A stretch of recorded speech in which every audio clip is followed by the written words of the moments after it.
Genesis 32. Jacob went on his way, and the angels of God met him. And when Jacob saw them, he said, "This is God's camp."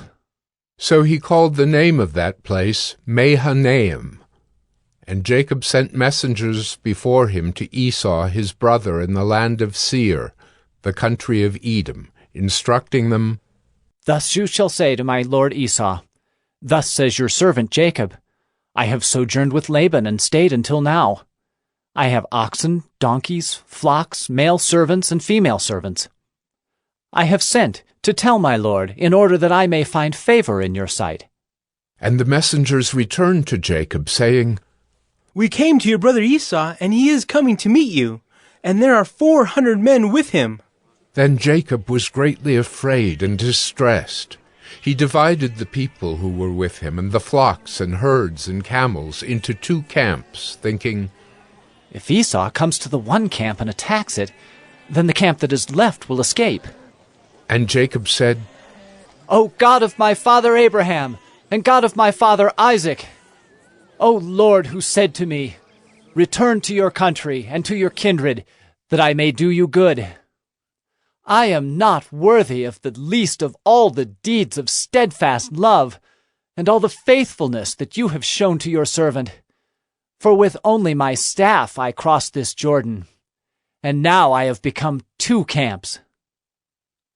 Please deliver me from the hand of my brother, from the hand of Esau, for I fear him, that he may come and attack me, the mothers with the children.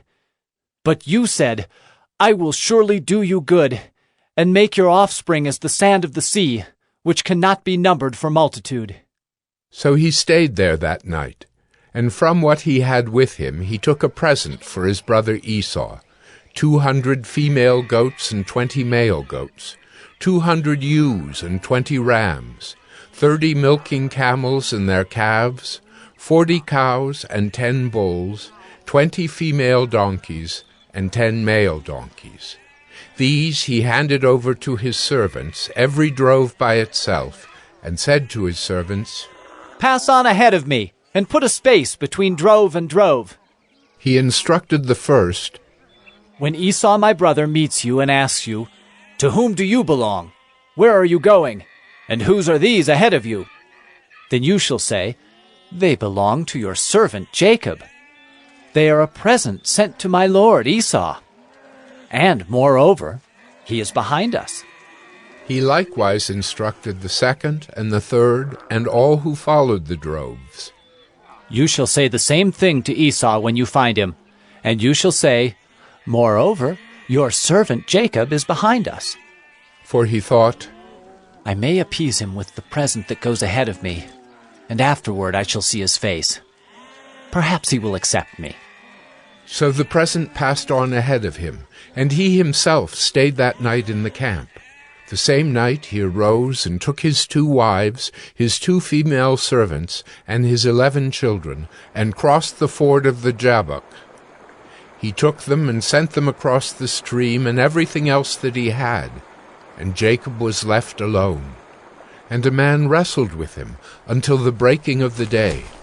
When the man saw that he did not prevail against Jacob, he touched his hip socket, and Jacob's hip was put out of joint as he wrestled with him. Then he said, Let me go, for the day has broken.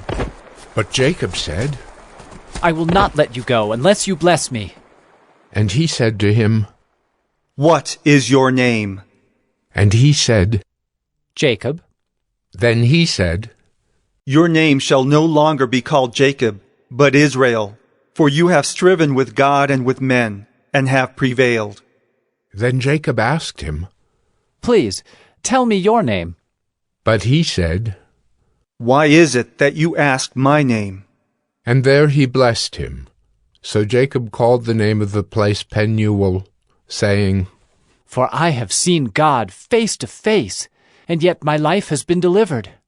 The sun rose upon him as he passed Penuel, limping because of his hip. Therefore to this day the people of Israel do not eat the sinew of the thigh that is on the hip socket, because he touched the socket of Jacob's hip on the sinew of the thigh.